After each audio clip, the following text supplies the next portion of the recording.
El sueño es una psicosis con despropósito, formaciones delirantes y espejismos sensoriales. Una psicosis de duración breve es inofensiva.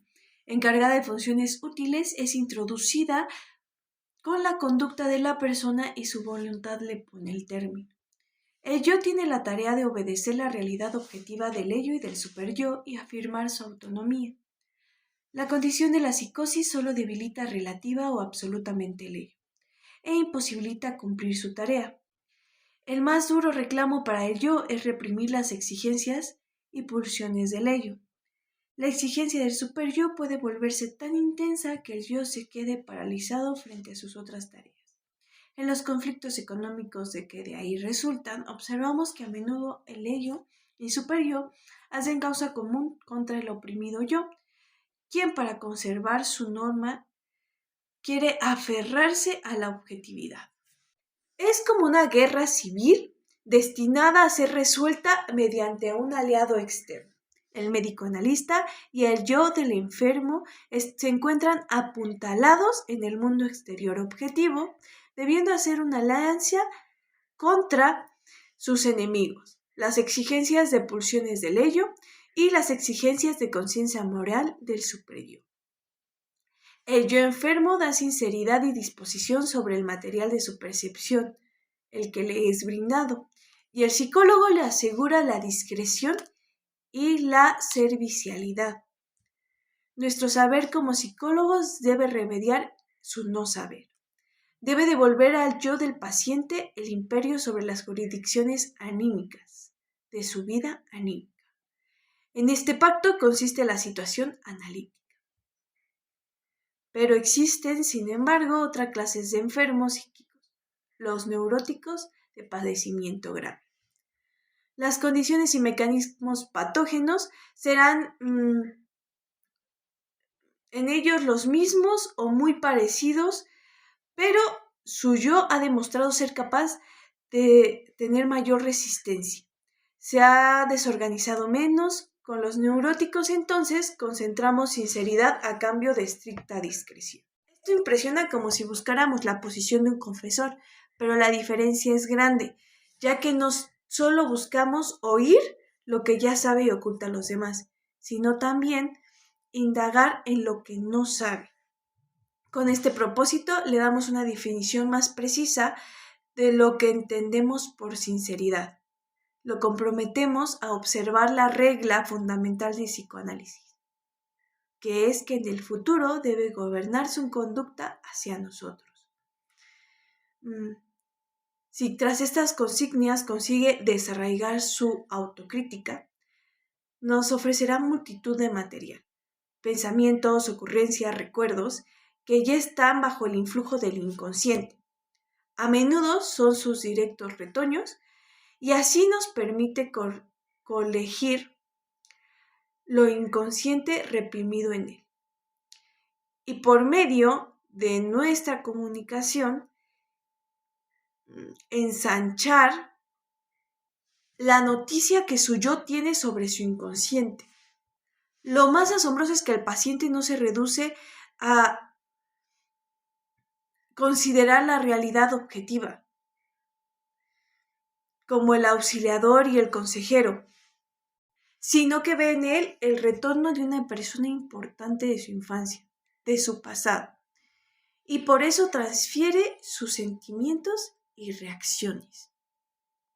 Este hecho de la transferencia pronto demuestra ser un factor significativo, un recurso auxiliar de un valor insustentable y una fuente de diversos peligros.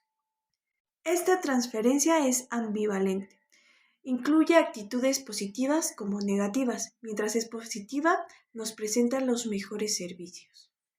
Se convierte en el genuino resorte que impulsa la colaboración del paciente. El yo endeble fuerte bajo el influjo de ese propósito, obteniendo logros que de otro modo le hubiesen sido imposibles. Reprime sus síntomas, se pone sano de apariencia, y eso solo por amor a su analista. La relación transferencial conlleva además otras dos ventajas. Si el paciente pone al analista en el lugar de su padre o madre, le otorga también el poder de su superyo. Y al otorgarle este poder al superyo, hay un poder que se ejerce sobre el yo. Puesto que estos progenitores han sido el origen del superyo, y entonces el nuevo superyo tiene prioridad. Y así, entonces, el nuevo superyo tiene la suerte o la seguridad para una poseducación del neurótico, que puede corregir desaciertos en que incurrieron los padres durante la educación. No harían sino repetir un error de los padres que con su influjo ahogaron la independencia del niño y sustituir aquel temprano vasallaje por uno nuevo.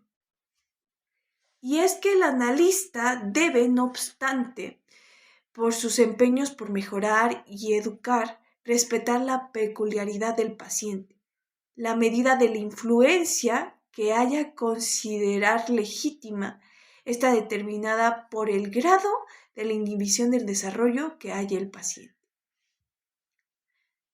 Algunos neuróticos se han percibido tan infantiles que aún en el análisis solo pueden ser vistos y tratados como unos niños. Otra ventaja de la transferencia es que el paciente especifica una gran parte de su biografía, por así decir, actúa ante nosotros en lugar de informarnos. Pasemos ahora al otro lado de la relación. Puesto que la transferencia reproduce el vínculo con los padres, también reproduce su ambivalencia. Difícilmente se puede evitar que la actitud positiva hacia el analista se trueque de golpe, ya que habrá días de negatividad y hostilidad. En la situación analítica solo se puede tropezar con una denegación. No hay vínculos sexuales reales entre el paciente y el analista. Estos están excluidos. Y aún las modalidades más finas de la satisfacción, como las preferencias, la intimidad, etc., son consentidas por el analista solo mezquinamente. Los resultados curativos producidos bajo el imperio de la transferencia positiva están bajo sospecha de ser la naturaleza sugestiva. Si la transferencia negativa llega a prevalecer, serán removidos. Uno reparará en que fueron vanos todo el empeño y el trabajo anterior, y aún lo que se tenía a considerar una ganancia duradera para el paciente, su inteligencia del psicoanalista, su fe en la eficacia de éste, han desaparecido de pronto. Es evidente que el peligro del estado transferencial consiste en que el paciente desconozca su naturaleza y lo considere unas nuevas vivencias objetivas. En vez de un espejamiento del pasado, él o ella puede registrar una impresionante carga erótica que está tras la transferencia positiva. Creerá que se enamoró apasionadamente. Si esta transferencia da un vuelco, se conoce como afrontada y desdañada. Llegará a odiar al analista y será próximo a la reasignación de análisis. En ambos casos, aunque se escuchen extremos, habrá olvidado el pacto que aceptó al comienzo del tratamiento. Se habrá vuelto inepto para proseguir un trabajo en común. El analista tiene la tarea de arrancar al paciente en cada caso de esa peligrosa ilusión, demostrarle una y otra vez que es un espejismo del pasado, que él considera una nueva vida real y objetiva.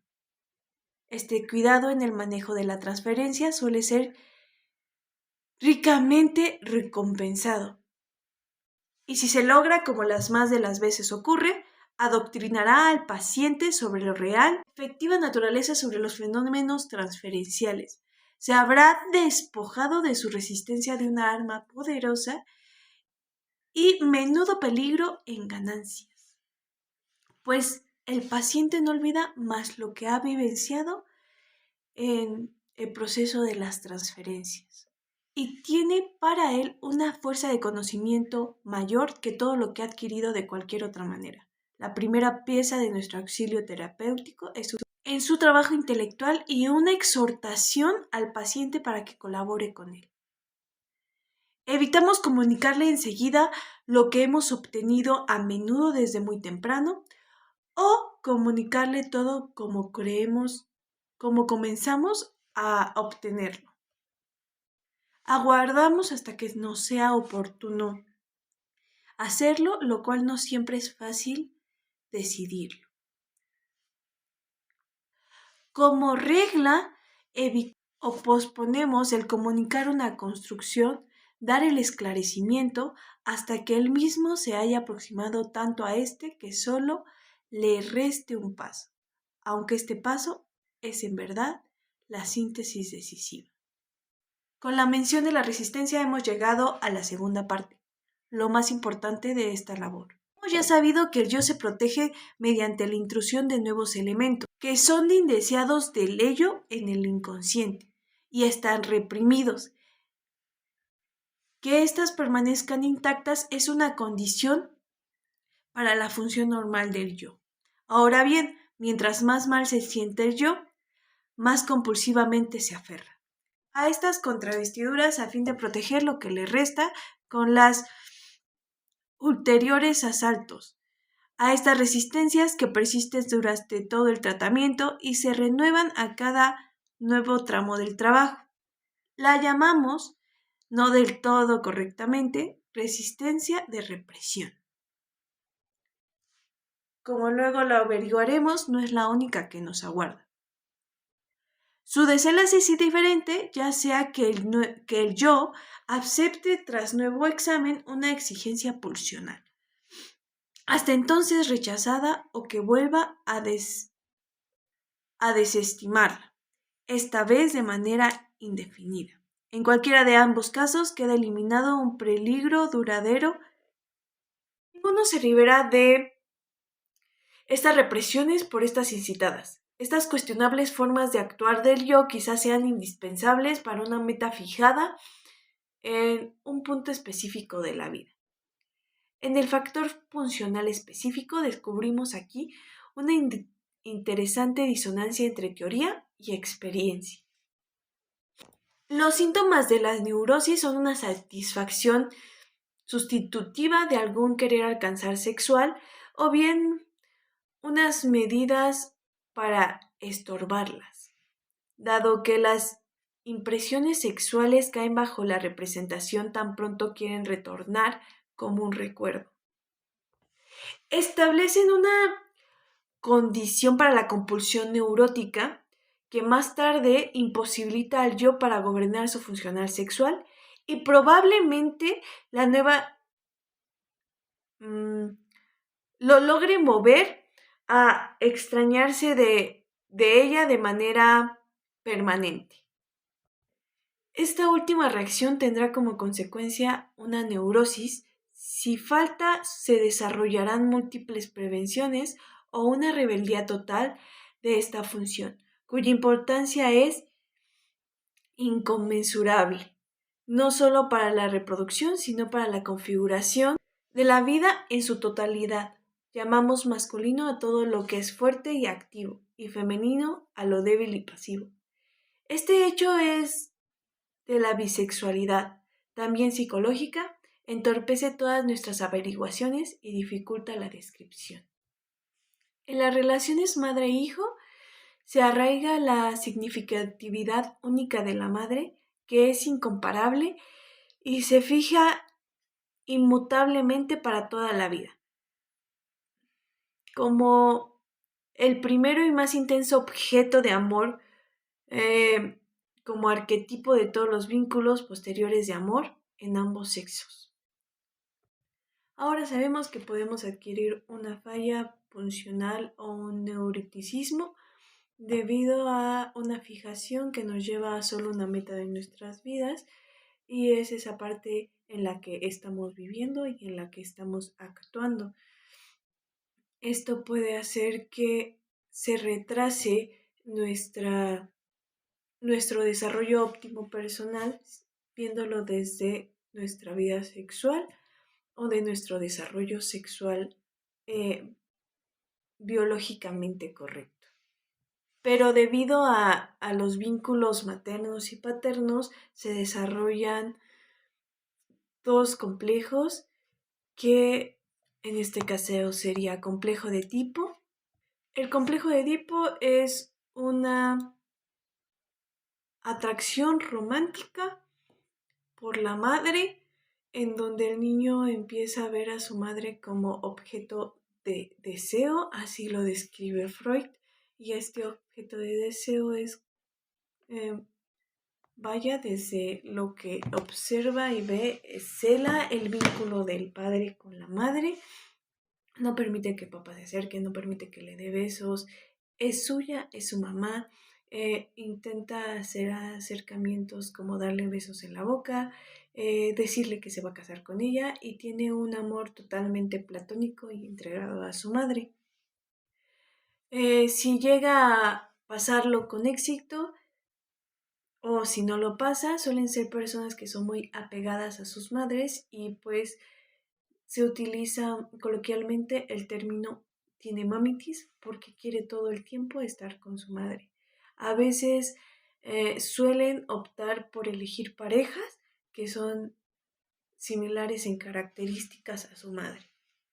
El complejo de Electra, por su parte, es similar al complejo de Edipo, es una atracción romántica hacia su padre, en donde la niña interpreta que su padre es su primer amor, empieza a sentir celos por su madre y suele tener una relación muy estrecha con su padre. Si esto no logra, pues, romperse, va a buscar, al igual que un hombre, rasgos de personas que tienen obviamente características similares a su padre.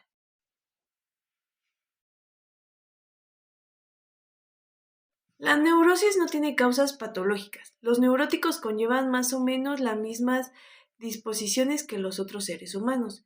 Vivencian lo mismo. Las experiencias analíticas nos enseñan una experiencia funcional cuyo dominio en principio fracasa o se logra solo de manera incompleta, y una época de la vida que cuenta de manera exclusiva o prevaleciente para la génesis de una neurosis. A estos dos factores, naturaleza funcional y época de la vida, demandan ser abordados acerca del papel de la época de la vida. Al parecer, inicialmente en la niñez temprana, hasta el 6º año, pueden adquirirse neurosis. Si bien es imposible que sus síntomas solo mucho más tarde salgan a la luz, las neurosis de la infancia pueden manifestarse por breves lapsos o aún pasar inadvertidas. Las neurosis son, como sabemos, una afección del yo, y no es asombroso que el yo, mientras todavía es endeble, inacabado e incapaz de la resistencia, fracase en el dominio de las tareas que más tarde podrán tramitar jugando. El yo desvalido se defiende de ellas mediante unos intensos de huida que más tarde resaltan desacordes al fin y significan una limitación duradera para el desarrollo interior. A ningún individuo humano le son honradas tales vivencias traumáticas.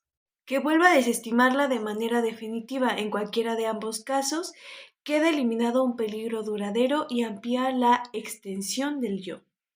Vencer las resistencias es la mayor parte de nuestro trabajo, que demanda el mayor tiempo y la máxima pena. Pero también es una transferencia, pues produce una ventajosa alteración del yo, que se conservará independientemente del resultado de la transferencia y se reafirmará en la vida.